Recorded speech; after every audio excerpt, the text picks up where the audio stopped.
York. And Tibbs most recently coached the Timberwolves and the Bulls, and Michael Rapaport is still with us. Mike, you are a New York guy, and I need your immediate reaction to this hire.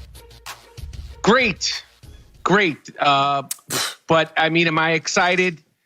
Am I going to let my heart get beaten up again by this dysfunctional relationship?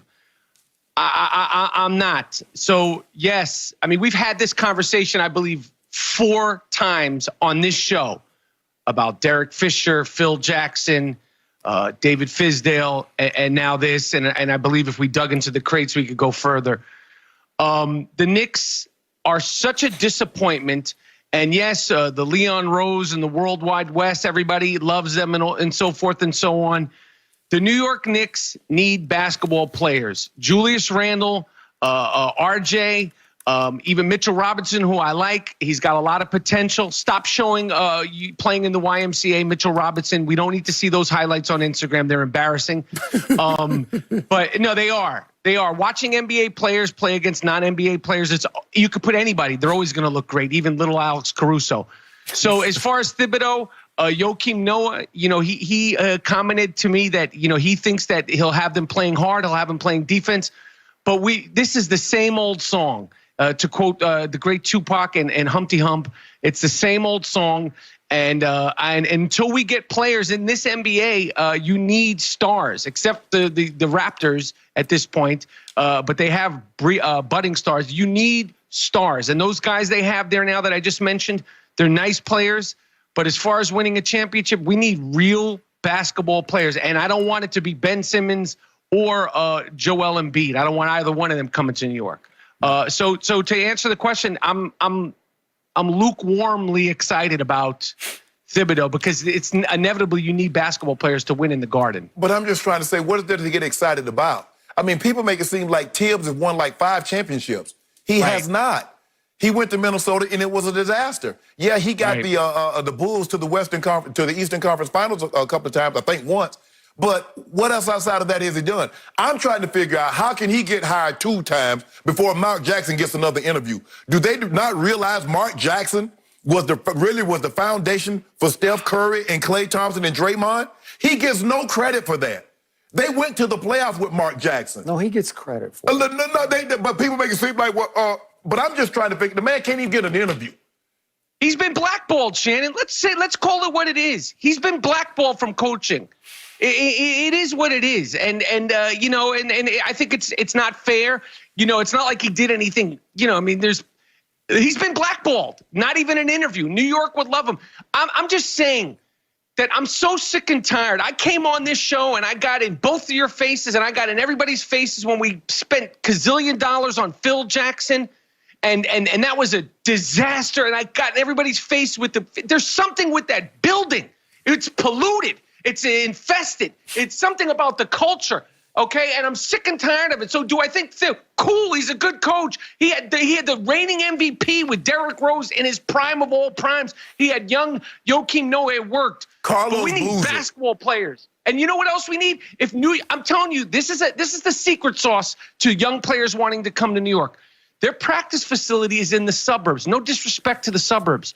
No 24-year-old wants to be hanging out morning, day, and night with the soccer moms. No disrespect to the soccer moms.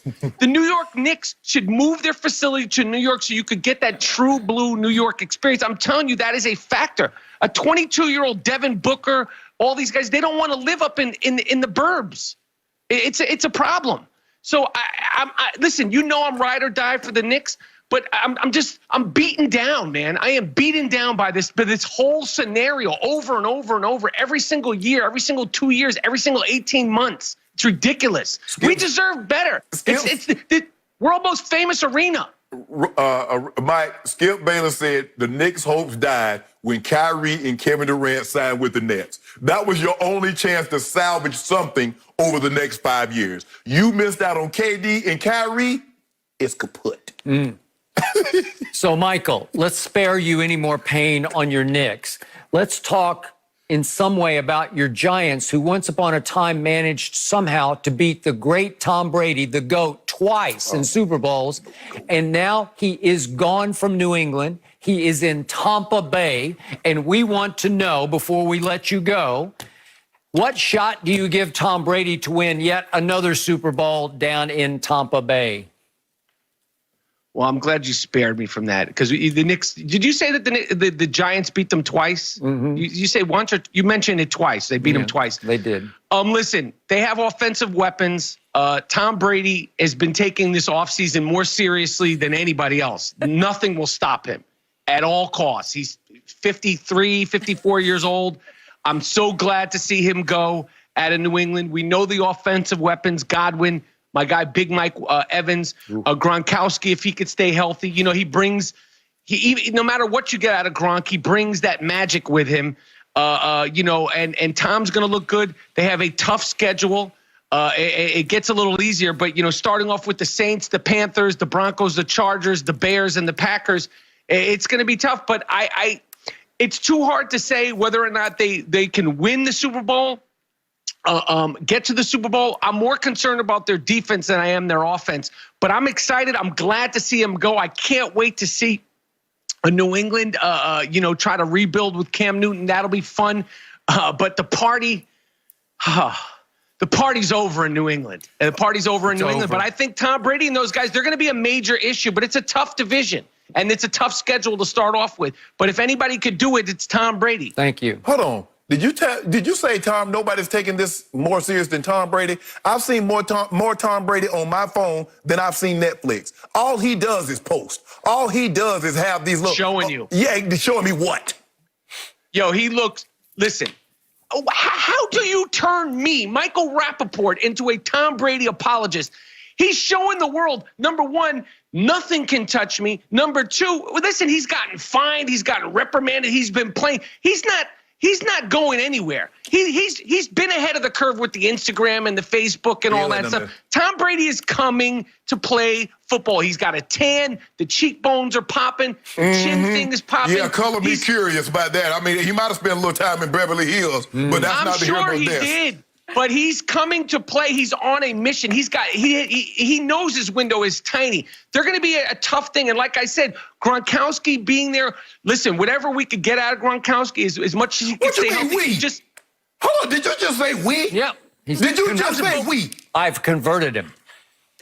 Hold on. A diehard Giants fan, diehard Knicks. He loves everything New York. And now you're talking about we, Tampa Bay. Tom Brady, Gronk is a we now. It's the story. I like the story. Bill Belichick was the one I've always had the problem with. Tom Brady, he's fantastic, and I like the story of it. The story of it's going to be great. I would like nothing more for them to be successful. Big Mike Evans, I consider him a family member, okay, because of what he's done for me in fantasy sports, but that's neither here nor there. Listen, I mean, what are you, counting them out, Shannon? You want to make another bet on that already? You want to make a bet on that? But what about the guy that was throwing the Nerf footballs? What role did he play in the scandal? Who? The guy that was throwing the Nerf footballs. Oh, he did it. He didn't know nothing. He's just showing up. What is he going to do? He don't know nothing about nothing. Yeah, that's that New York. I know nothing. I speak nothing. I see nothing. What do I know? I just show up here. I just work here. I don't know nothing about nothing. Exactly. They give me the football. I throw it. Some's got more air. Some got a little air. I don't know nothing about nothing. What am I doing here? Michael, my man across the table is scared to death that every Monday this football season, he's going to have to come sit in that chair and see me gloat about Tampa Bay. He's going to have to eat that fried crow that he loves so much because it's happening. This team is going to a Super Bowl that happens to be scheduled for Tampa Bay's home stadium. No team has ever made it to a home stadium Super Bowl. This one will. And they still haven't, and they still won't. Let me tell you something. If that happens, that'll be insane. The defense, though, but having them rank so low offensively, those rankings will change very quickly because we've never seen what they do. Mike Evans is hyped. This is an elite receiver. He's got a guy who's throwing him the ball like footballs. Who was his last good quarterback? Johnny Football? Jameis Johnny Winston. Manziel? Come on, Jameis Winston. The guy, he He just got eye surgery. He couldn't see his whole NFL career. The poor guy had a blind quarterback. It's amazing that he's overcome these obstacles. Oh, Mike, it is so good to hear your voice. Thank you so much for joining us today. Be well. We'll check in with you soon. Thank you, guys.